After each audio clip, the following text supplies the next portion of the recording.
Селям алейкум. Вітаю всіх глядачів телеканалу АТР, які дивляться нас як у тимчасово окупованому Криму, так і по всій Україні і по різних країнах світу, де теж багато людей, як українців, кримців, так і громадян інших країн, які цікавляться тим, що відбувається в Україні, навколо України, всередині українського суспільства, тощо навколо, звісно, війни, яка так чи інакше стосується кожного і не лише в Україні. Але в Україні ми намагаємося записувати розмови з людьми, які, ну, скажімо так, мають певну репутацію. І сьогодні я дуже вдячний, що знайшов час з нами поспілкуватися. Ну, не побоюсь так сказати, я так можу сказати, бо я так вважаю щиро. Це легендарний український дисидент, це ще радянських часів, правозахисник, почесний президент Українського пен-клубу, пан Мирослав Миринович. Пане Мирославе, вітаю вас. Вітаю я сердечно, всіх глядачів і вас, звичайно. Я так бачу, що ви у Львові, у своїй квартирі і... Так. Ну, тоді, знаєте, перше питання таке, чим зараз займаєтеся, чому приділяєте найвищу увагу, що вважаєте найважливішим для країни саме зараз? А про майбутнє ми трохи згодом поговоримо. Прошу. Звичайно ж, помимо праці в університеті, погляд не відходить від монітора комп'ютера, новини, що відбувається на фронті, втішні новини, невтішні новини. І хоча в мене в житті, на щастя, завжди є надія, я не втрачаю оптимізму, але це оптимізм на довший відтинок часу. А якщо говорити про настрій нинішнього дня, завтрашнього дня, то це можуть бути, звичайно, хвилини якогось розчарування чи незадоволення того, що відбувається, ну і відповідно емоції. Так що здебільшого намагаюся жити життям своєї країни і відчувати її пульс. Скажи, будь ласка, а ось ви як львів'янин, як людина, яка майже постійно знаходиться, ну крім відряджень закордонних у Львові, як змінилося ваше місто з початку повномасштабного вторгнення? Що там кидається в очі, що стало по-іншому? Чому питаю? Тому що Львів – це теж певна легенда України, і це такий теж барометр того, що відбувається в нашій країні. Будь-коли, до речі, це так було. Звісно, це не середня статистична там температура, але Львів – це важливо. Ось таке запитання до вас. Ну, я думаю, що схлинули все-таки маси біженців перших днів, перших місяців. Тоді Львів було не впізнати, оскільки до вокзалу краще було не наближатися. Маси людей і стривожені, працювали волонтери для того, щоб якось допомогти людям. Тобто було багато підстав для якихось хвилювань. Сьогодні вже, якщо і є потік біженців, то він менше помітний. У Львові, звичайно ж, велика кількість людей живе сьогодні вже більш-менш постійно з переміщених осіб, але я би сказав так, що загалом цього не помітно, за винятком тих моментів, коли ви виходите в сам центр, наприклад, на площу Ринок. Тоді відчуваєш, що російської мови значно більше, ніж було раніше. Але фактично це сталося навіть не після 22-го року, а після 14-го року. Це більше навіть. Пане Мирославе, раз ви згадали про мову, про це враження, бо зазвичай Львів був символом того, що на вулицях, в кафе, всюди переважно розмовляють українською, і це така була особливість міста. Да, на жаль, це треба сказати. В Україні переважна більшість людей, які розмовляють українською в публічних місцях, це була особливість міста. Так? Зараз, до речі, в Києві набагато більше спілкуються українською. Ну, напевно, ви помічаєте, коли приїжджаєте в столицю. Чи ви в курсі того, умовно кажучи, я не буду там перебільшувати, але мовного скандалу, який відбувся у Львові під час концерту, я просто прізвище забув, стендапера, тобто гумориста молодого із Сум, і там з ним сперечалися львів'яни. І що ви думаєте взагалі про цей інцидент? Чи треба взагалі підіймати зараз мовне питання? А якщо підіймати, то яким чином? Так, слухаючи цей запис, я, звичайно ж, був на місці цього гумориста, тому що я дуже не люблю силування в мовних питаннях. Я вважаю, що примус віддаляє нас від тої фінішної точки, в якій ми хочемо опинитися. Так, я, звичайно, за те, щоб Україна говорила українською мовою, щоб ті століття русифікації відійшли. Але я особисто не терпів мовного примусу в радянський час. І, відповідно, я не хочу нікого силувати, я хочу заохочувати. Я вважаю, що українська держава має виробити нормальні цивілізовані засоби, методи заохочення того, щоб говорити українською мовою, але уникати примусу. В випадку тих галичан, які так гостро реагували, вони мали начебто виправдання війну. Знаєте, і багато галичан не витримують цього тиску. Які аргументи потрібні ще для того, щоб українці усвідомили, що саме через мову створилося враження у Путіна, що Україна насправді є Росією і вона прихильна до неї. Тобто я емоції галичан так само можу зрозуміти, я галичанин сам, але при цьому, я ще раз повторюю, я людина, яка не терпить примусу. Це зрозуміло. Ви, перш за все, дисидент, правозахисник, і людина, яка ставить права людини перш за все. Але я так додатково запитаю. Ось цей хлопець, напевно, талановитий, розумний. Він, в принципі, там не було великого насправді скандалу. Але він казав, що ось зрозуміть нас, ми живемо 30 кілометрів від Росії, там російськомовна культура, пісні, все таке, все книжки, все російське. Але я щось, знаєте, так згадав, йому, напевно, він ровесник незалежності, цей стендапер, так? І, напевно, є міста в Польщі і селища в Польщі, які, або в Литві, які дуже близько, може і менше за 30 кілометрів розташовані до Росії, до Калінінграду, наприклад, до Білорусі, до Росії, і такі є.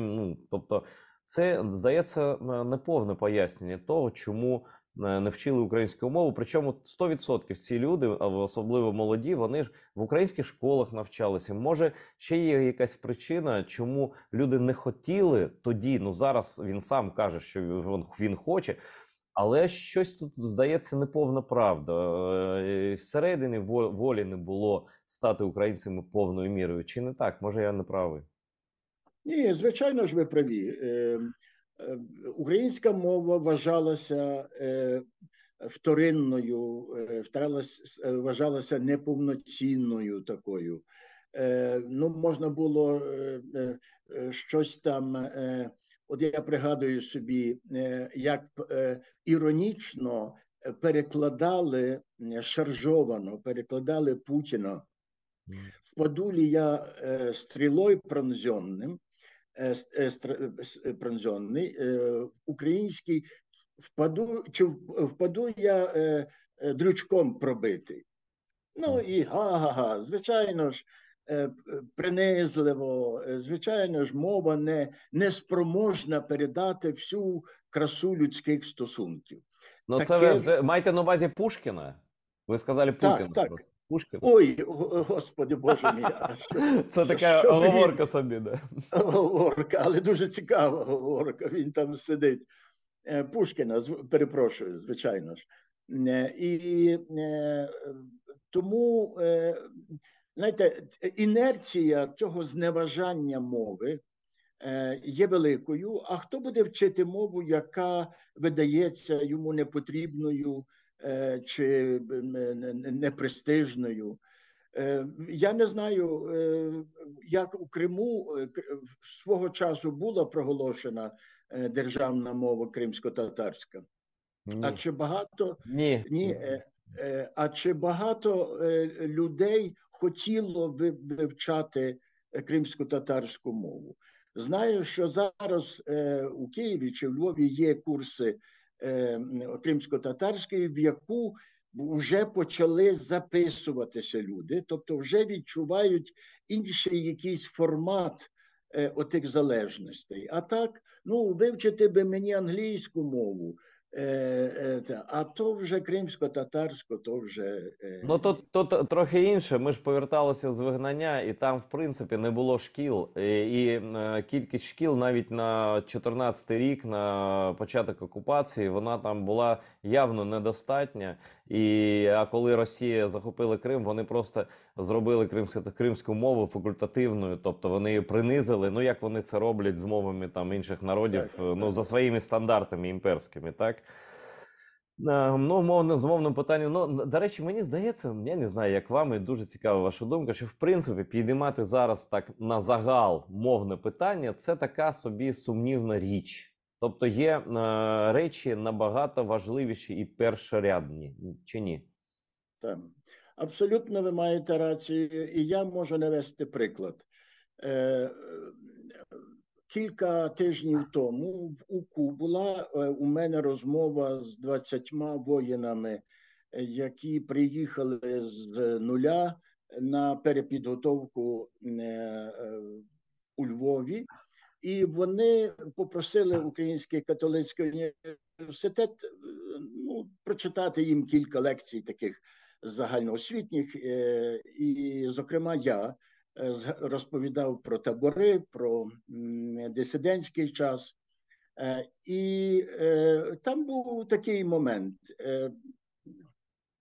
Як правило, зверталися до мене в розмові українською мовою, але один хлопчина, воїн, поставив питання російською мовою. Ну і що би я мав зробити? Мав би йому сказати, вибачайте, скільки можна говорити російською мовою? Він мене захищає сьогодні. Він російськомовний українець, мене захищає. Я не маю морального права йому дорікати. Якщо б у нас була така довірочна розмова, я міг би йому сказати, ну, що вас стримує від переходу на українську мову, там, чи ще щось, міг би висловити побажання. Але грубо обривати його і казати, що ні, зі мною в Україні говорять тільки українською, такого я не можу. Якраз ви просто трохи відреагували моє питання, відредагували, бо я саме про публічні сварки кажу. Це неприйнятно, непристойно зараз публічні сварки влаштовувати на тему мови. Здається всім. В тому числі я певен, що цьому бійцю, якому велика честь і повага, зрозуміло, що його діти будуть україномовними. Це 100%. Так, Причому, знаєте, діти це вирішують за нас, без нас абсолютно. І це зараз, напевно, це єдине, що можна назвати, я перепрошую, позитивом після повномасштабного вторгнення, це те, що діти вирішили стати українцями абсолютно першорядними українцями за нас і без нас. Чи ви помічаєте таке у своїх там родичах, дітях? Я помічаю не саме це, тому що мені не доводилося так зустрічатися з дітьми російськомовних людей, але я помічаю інше по своїх студентах. Ще кілька років тому, до цієї повномасштабної фази війни, говорити про цінності можна було, вони не заперечували, вони прислухалися, але це було таке відсторонене прислухання, теоретичне.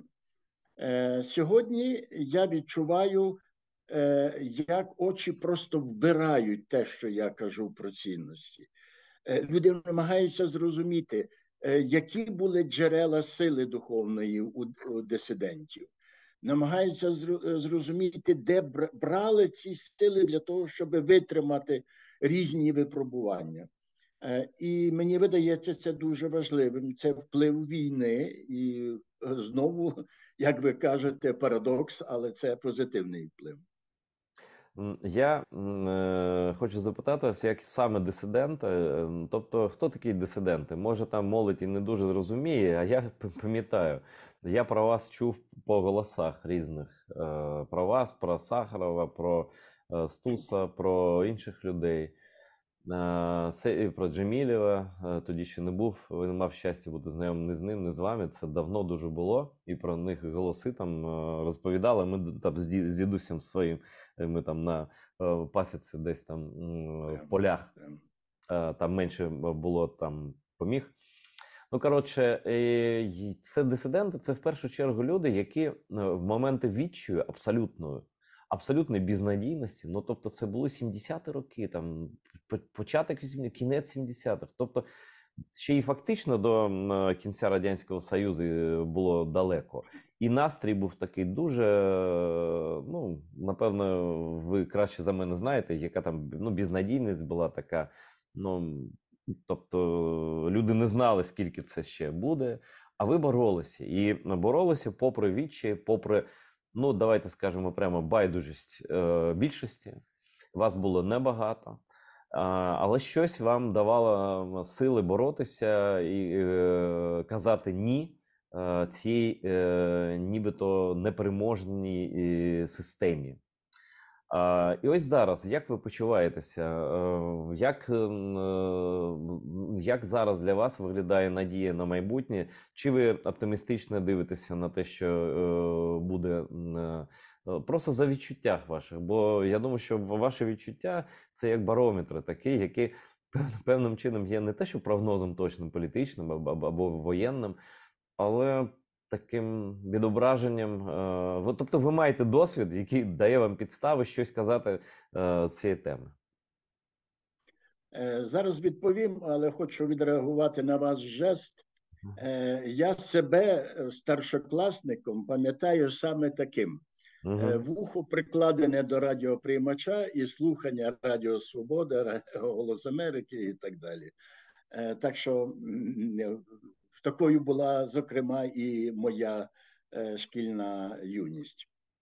Так от, значить, ой, вибачте, а поки говорив, я і забув ваше питання. Зараз. Я б сказав про вас, ваш настрій, запитав, про ваше відчуття, оптимізму, песимізму, реалізму. Ну, тобто, ось, ви ж були в абсолютно безнадійній ситуації. І часто, і довго. Вибачте, що це. Нормально, це Отже, нормально абсолютно. Мгм.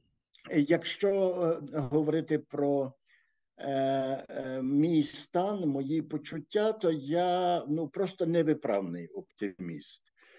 У ці перші тижні, коли Україна застигла у жахові якомусь, що буде з Україною. Ну і я не можу сказати, були дні, і в мене мурашки бігали по спині. Разом з тим, якщо говорити про філософську поставу, то я був цілковито переконаний, що я присутній при агонії Російської імперії. І я порівнював, навіть у тих перших моїх статтях я це написав.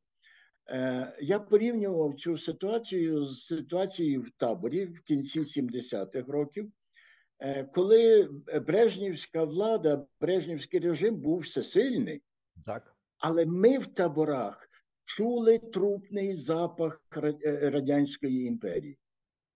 І це виразно. Ми просто не знали, коли це станеться. А що це станеться, це абсолютно точно. І так само тепер, коли Путін все-таки вирішив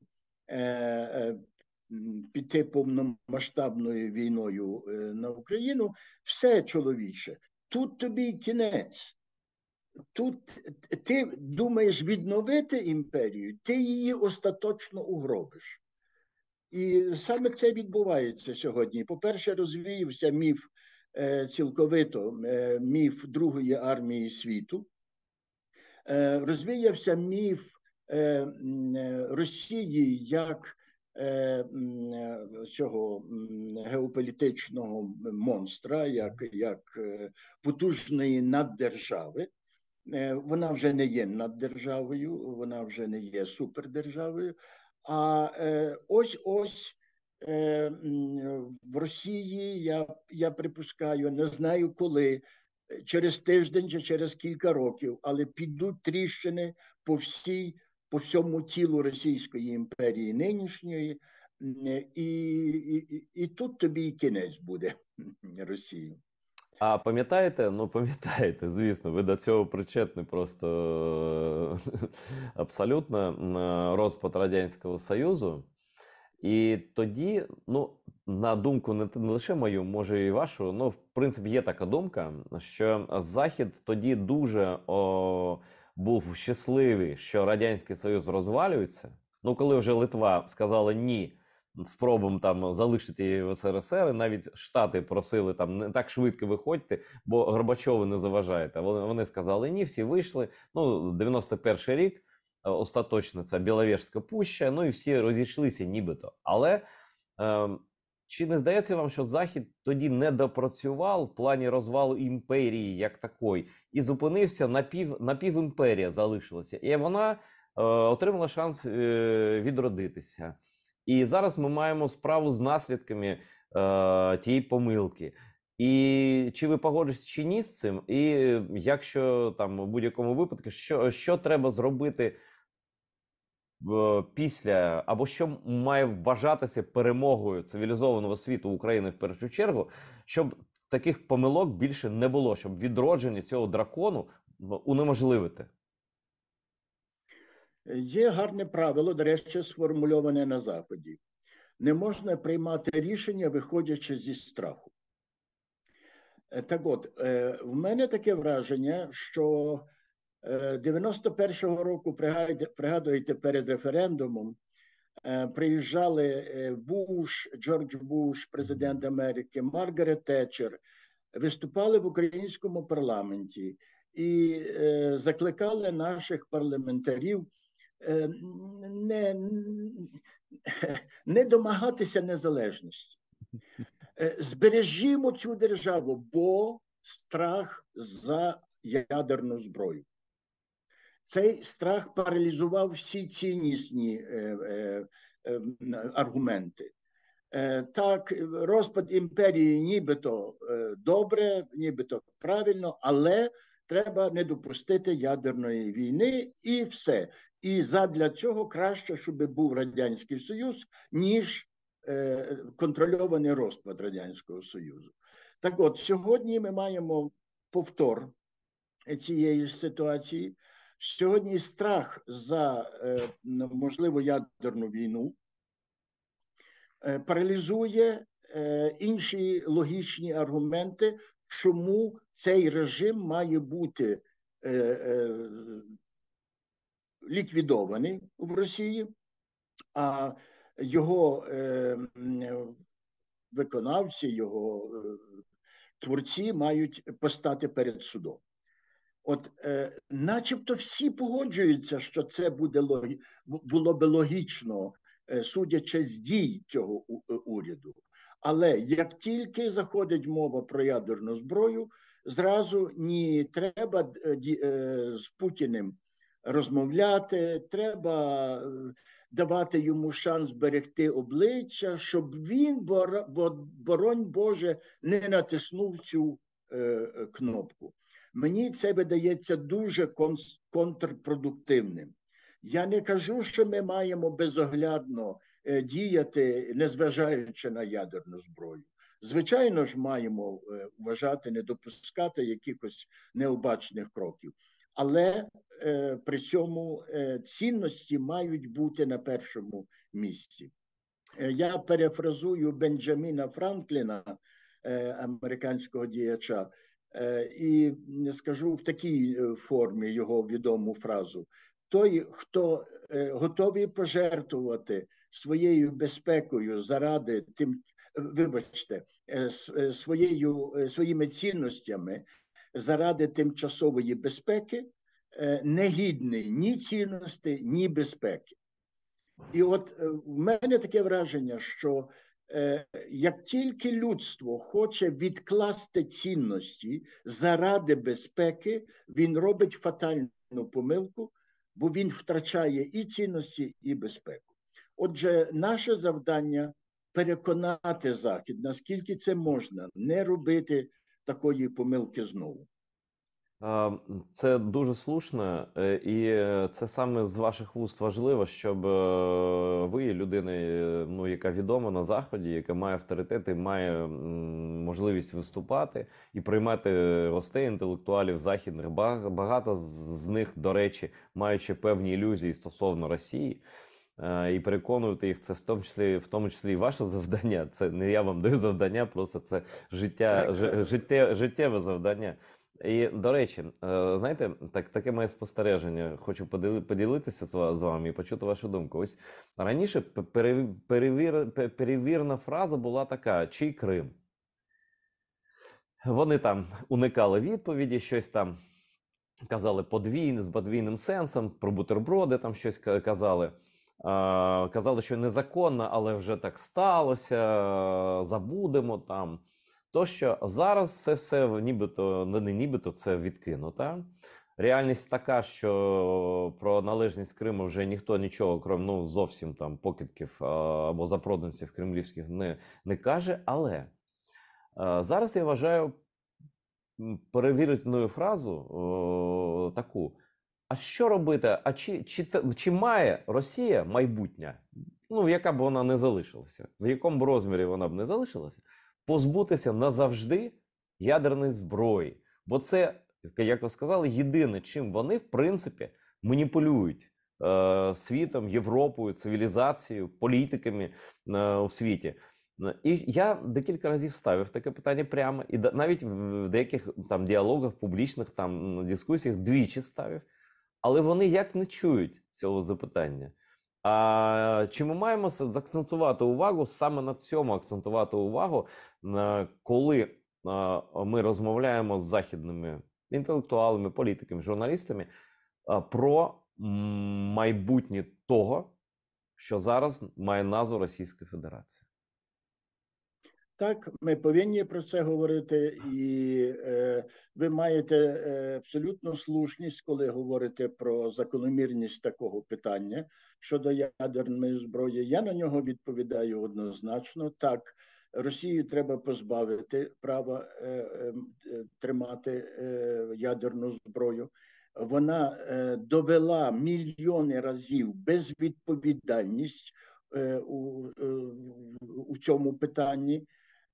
і тому її просто треба подивитися тверезими очима на поведінку Росії і приймати рішення, такі рішення, як приймала свого часу Ліга Націй, коли Радянський Союз пішов війною на Фінляндію. Що тоді зробила Ліга Націй? Вигнала Росію і Німеччину з Ліги Націй. Отже, так мають діяти і нинішні політики. Зокрема, потрібно нарешті вирішити цей дивний парадокс, нестерпний парадокс, коли до Ради безпеки ООН входить держава, яка маніпулює ядерною зброєю, яка погрожує світові ядерною зброєю. Ну, це абсурд. Яка тоді безпека у світі? Це тоді виходить абсолютно викривлена система міжнародної безпеки. Проблема ось у чому. В інерції мислення західних політиків, яким важко перенестися отак відразу, ну, умовно кажучи, в Бучу чи Маріуполь. Вони живуть в своїх кабінетах, вони живуть своїми книжками, опублікованими впродовж тих десятиліть, і вони не можуть відмовитися від певних постулатів. А саме абсолютно правильним постулатом логіки він-він або позитивної суми є замість ворогувати краще бути у діалозі. Це правильна постановка питання між державами, які хочуть жити цивілізованим життям. Так само, як правилом міжлюдських стосунків є поводитися нормально, спілкуватися, бути в діалозі. Але якщо раптом на вулиці ми побачимо злочинця, який розстрілює з автомата інших людей невинних, то що тоді робить людське суспільство? Тоді притягає його до відповідальності, садить у тюрму. Ось ця логіка. Не можна застосовувати логіку він-він, позитивної суми, до тих, хто грає за іншою логікою. І до злочинця не підходять тоді до вбивці і не кажуть, давайте будемо з тобою в діалозі, давайте подумаємо, осмислимо ваші дії. Такого ніхто не робить. Ось чому я вважаю, що так, Захід витворив прекрасну цивілізацію позитивної суми на цій логіці, але ця цивілізація сьогодні страждає від того, що нею маніпулює зовсім інша антицивілізація. Пане Мирославе, ось ми багато кажемо про західних інтелектуалів, про їхнє таке ставлення, саме так це і було. До речі, деякі вибачилися, наприклад, Штайнмаєр, президент Німеччини, він сказав, що він помилявся. Але, в принципі, загалом, ця еліта інтелектуальна західна, вона досі не визнала свою помилку з Путіним. Хоча вона, в принципі, очевидна. І те, що Путін робить в Україні, це можна заплющувати очі, звісно. Але зрозуміло, що це політика геноцидної війни. Тобто війни абсолютно ідентичної за сенсом, за наміром війні Гітлера. Тобто війни за національну, етнічну, я не знаю, яку там, ідеологічну перевагу і знищення інших. Як ви думаєте, в принципі, чи треба цим багатьом лідерам думок західних, професорам, журналістам, аналітикам вибачатися? Чи можемо ми ставити їм таке запитання? Так ви визнаєте, що ви помилялися або ні? І чи змінюється думка така загальна? Ви ж спілкуєтесь, у вас багато там знайомих ще з давніх часів.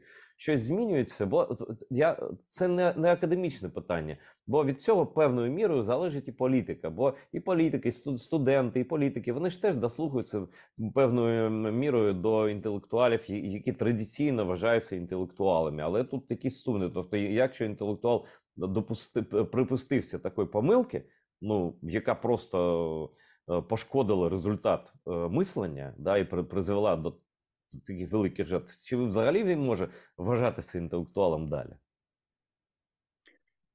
Я вважаю, що ми маємо право ставити таке питання перед науковцями, і розумію при цьому, що вибачення з їхнього боку потребувало б величезної мужності, особистої мужності, тому що потрібно тоді зробити те, що зробив один польський релігіознавець. Вибачте, зараз я не можу згадати його прізвище, але він десь у березні-квітні 22-го року виступив і публічно і сказав, що він з жахом оцінює своє минуле, увесь його науковий доробок фактично сьогодні не має сенсу, є помилковим, тому що він виходив з неправильних постулатів, і він за це вибачається перед польським суспільством і, так би мовити, уневажнює свій науковий доробок тим самим. Ну, це надзвичайна мужність. На жаль, на таку мужність не спромоглася Ангела Меркель, яка повинна була би заявити про те, що так, вона щиро вірила в те, що оцей, не можу згадати перше слово, щось там дюргандель, тобто примирення через торгівлю. Чим більше залучаєш, чим більше залучати Росію до торгівлі, тим Росія буде цивілізуватися. Отже, ця політика зашкодила Німеччині. Вона пішла на користь економічно, але для її репутації пішла на шкоду. Отже, це треба визнати. І треба було, щоб Ангела Меркель визнала. Вона цього не визнала, хоча могла би.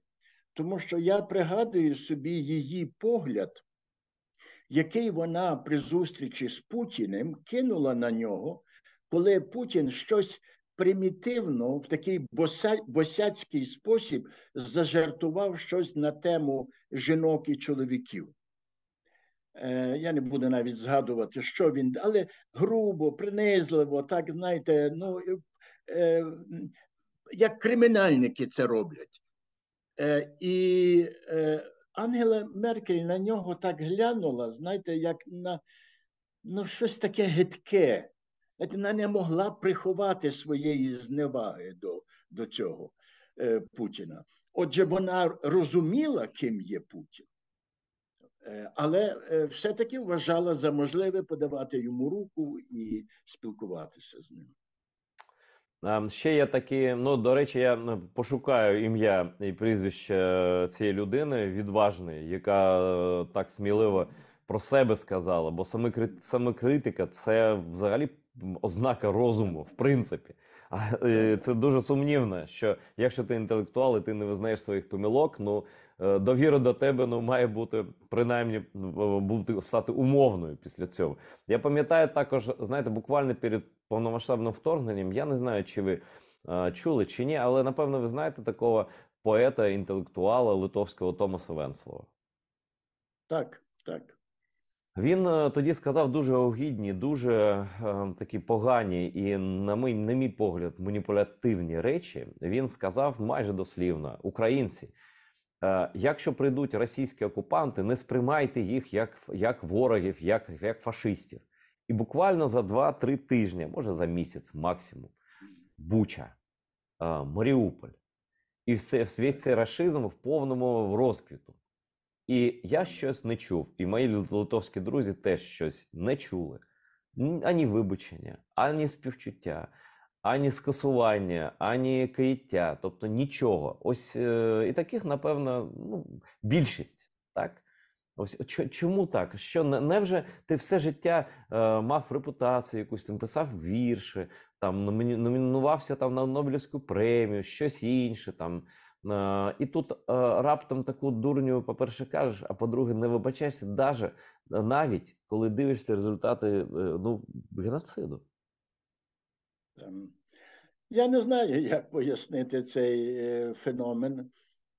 Мені би хотілося, щоб люди уважніше ставилися до того, що говорять, і вміли визнавати помилковість своїх суджень, якщо змінилися обставини і очевидними стали помилки. Знаєте, бути непогрішним ніхто не може, і я не міг це, але мені здається, що принаймні студенти мої знають, що я, коли розповідаю про дисидентський час, в мене таке враження, що я навіть зловживаю тим, що я говорю про свої помилки, бо переконаний, що на помилках можна дуже добре навчитися. Я дуже шкодую, що просто за віком, напевно, вже не маю шансу стати вашим студентом, але б залюбки це зробив принагідне. І заздрю вашим студентам, насправді заздрю. І знаю, як вони до вас ставляться. Ну, тоді знаєте, що хочу сказати? Що є таке ще, ну, на мій погляд, дуже наївне таке відчуття, що після Путіна, як би там не було, ну там перемога України, звісно, вони всі це прагнуть там на Заході, всі кажуть, да, так, перемога України, але в їхньому уявленні, ну принаймні частину, ну в Німеччині то точно, там просто існує такий абсолютно ірраціональний культ Навального, наприклад, да? Причому культ Навального, він же народився в Росії після смерті Немцова, ну повною мірою. Так. Я ж це просто бачив на власні очі, так? Я не хочу не принижувати там нічого, а просто аналізую. І ось цей культ в багатьох європейських країнах зараз існує. І перша людина, яка тверезо оцінила цю особистість у розвитку його політичному, да, так, зараз він у в'язниці. Але Петр Павел, новообраний президент Чехії, сказав, що, слухайте, ми маємо чесно сказати, що Навальний не є ліберальним демократом класичним. Він просто інший тип російського націоналіста. Я подумав, ну, слава Богу, є інтелектуали і політики, які відповідально хоча б оцінюють реалії.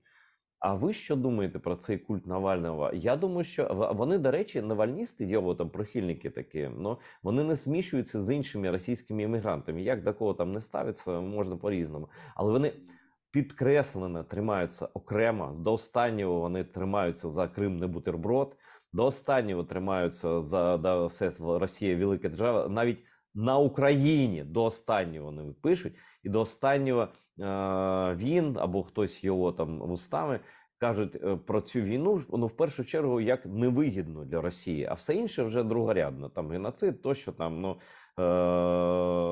ну це таке, да? Що має зрозуміти, на вашу думку, Європа і політичний, і інтелектуальний, і Захід у цілому щодо майбутніх лідерів Росії, яких там намальовується вже не лише він один, але в принципі, що робити після Путіна? Чи можна припустити, що будь-хто з там російських там у цих лібералів спокійно там приходить до влади, каже, все буде добре, як колись там Єльцин казав, наприклад, а потім почав чеченську війну, наприклад. Ось ваше ставлення до опозиції російської. Власне, нормальної ліберальної позиції в Росії я зараз не бачу взагалі. Є окремі ліберально мислячі люди, але вони не є феноменом, не є явищем колективним, не є альтернативою до нинішнього режиму. І це засвідчує про те, що хвороби російського нинішнього режиму є значно глибшими, ніж просто путінізм. Бо часто ми чуємо, потрібно зайнятися депутінізацією Росії. Ні, цього мало. Потрібно зайнятися дерашифікацією Росії, Тобто має бути, як казав Яковлєв, Георгій Яковлєв, російський мислитель, потрібна зміна парадигми Росії. Такої Росії, яка є сьогодні, рятувати не треба. І я часто його цитую, так само, як часто цитую свого табірного побратима росіянина Владимира Балахонова, який публічно у своїй статті, яку потім вдалося передати на волю, написав, що Російська імперія є загрозою для всього світу, її потрібно розчленувати і залишити Росії тільки окремі історичні території довкола Москви. Це 78-й рік, це не 23-й. Це дуже мудро просто. Розумієте, це дивовижне прозріння людини, яка, до речі, дуже багато спілкувалася з українцями, і я думаю, що від українців багато що він і набрав, власне, з такого ціннісного підходу. Так от, завжди національною ідеєю Росії була держава. Не пригадую собі фільму, який був десь кілька десятків років тому зроблений в Росії, про оцю історію, коли претендентка на трон ніби була небезпекою для росіян, і вони послали одного, там, скажімо, прямо кагібіста, який закохав її в себе і потім зробив так, що вона переїхала в Росію і її заарештували. І сенс цього фільму був такий, він сам сформулював: заради держави я переступлю будь-яку мораль. Угу. Оце національна ідея Росії, заради держави не звертати уваги на цінності. І тому Навальний – це, власне, уособлення цього. Він хоче зберегти державу. Якщо хочете, це, знаєте, така слабеньке порівняння, але все одно Горбачов не хотів зруйнувати Радянський Союз. Горбачов хотів цей союз олюднити, врятувати від розпаду, бо він так само розумів, що ця держава приречена. Ось приблизно так само з Навальним. Він хотів би зробити її трішечки цивілізованішою, але з тою самою імперською парадигмою. Ну, добре, що це почало доходити і публічно хоча б обговорювати в західному суспільстві, бо питання пост Росії, воно важливе насправді, щоб нам там всяку маячню не втюхували. Я хочу ось про що запитати. Ми ще не обговорили деколонізацію. Трохи мовне питання доторкнулося, мовне питання, але деколонізацію загалом ні. Зараз є люди, і це Рефат Чубаров, в тому числі Кримськотатарський ресурсний центр, українська державна, я забув просто, як називається, комісія з питань релігії чи прав. Там, я просто забув, перепрошую глядачів, але державна установа. Вони навіть видали плакат і мапу, хочуть, напевно, видадуть ще, перевидадуть. Вахтанг Кіпіані це вже робив колись. Справжніх назв Криму. Тобто, якщо ми кажемо тобто зносимо такий культовий для всіх, я не знаю, там, одеситів, ну, переважній більшості, пам'ятник Катерині II і її поплічникам, насправді, катам українців і кримців, люди, в яких там вони просто по горло в крові наших народів, і вони зруйнували одночасно свободу і незалежність як українського козацтва, так і Кримської держави, а вона це зробила одночасно. А крім того, вона майже одразу перейменувала ключові, а потім Сталін це доробив, але вона почала цей процес. Вона, по-перше, перейменувала Крим у Тавріду, Ну просто взяла грецьку якусь там умовну назву цього регіону, там і Тавридою назвала. Тобто вона так робила, до речі, з окупованим Яїком, коли там вона повстання Пугачова було там. Ну, коротше, вона у Яїк річку і регіон в Урал перейменувала. Тут вона Крим у Тавріду перейменувала. І одночасно перейменували Кефе в Феодосію, Гізлев в Євпаторію, Акмеджит в Сімферополь і Ак'яр в Севастополь. А Севастополь взагалі це просто абсолютно фейкові давньогрецькі, це псевдодавньогрецькі назви. Справжній Севастополь, як колонія давньогрецька, була на місці Батумі, Сухумі, перепрошую. Да? Але це її не хвилювало. Вона просто псевдогрецькі назви вживала. Тобто, щоб сказати, тут були давні греки, потім нічого не було, а потім Росія прийшла. І, до речі, першими етнічних греків депортували з південного берега Криму, так, узбережжя. Як зараз? А багато просто людей звикли до цього. Да? Ну, звикли. Ну так, Сімферополь, Севастополь, там вони не замислюються про це. Як ви думаєте, чи це треба просувати, як це роблять зараз інтелектуали, і діячі громадські і державні, цю тему, щоб ми, коли повернемося до Криму, щоб ми повернулися в справжній Крим, не в Крим Катерини II і російських окупантів? Я цілком підтримую цю ідею. Я над цим особисто не думав, я ніде не писав про це, але це абсолютно слушна постановка питання. Деколонізація має бути, і вона має торкнутися топонімів. І для мене тут немає питання, це не вибір прав людини. Ні. Врешті-решт, Росія завжди це робить. І вона робить в перший же день окупації. Вона замінює Назви і пам'ятники. назви і пам'ятники. Тому що вона знає, розуміє значення символів.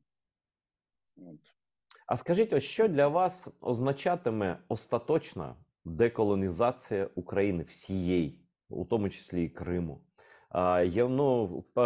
Крім мовного питання, яке ми вже обговорили.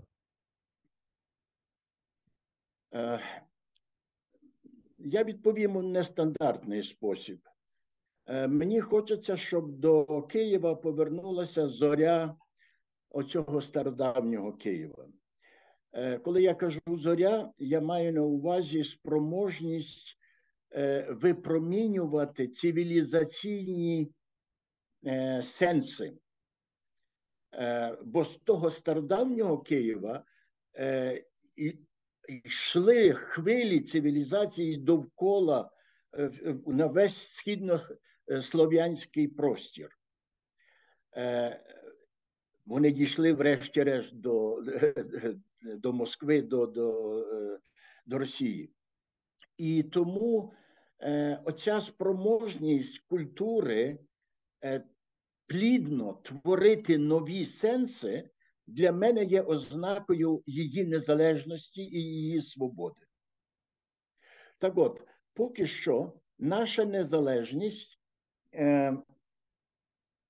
силою фактів, силою того, що ми зобов'язані боротися з Росією, зосереджується передусім на тому, щоб довести, що Росія погана, що Росія злочинна, що Росія Путіна має бути покарана. А я, розуміючи всю важливість цього етапу, я хочу вірити, що настане момент, коли ми поставимо собі інше питання.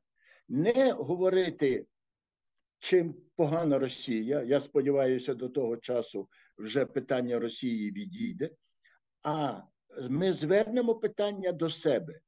Чи ми маємо достатньо духовної свободи для того, щоб знову творити, щоб знову задавати якісь цінності, якщо хочете, параметри цивілізації, на що були спроможні наші предки і на що ми сьогодні не спроможні.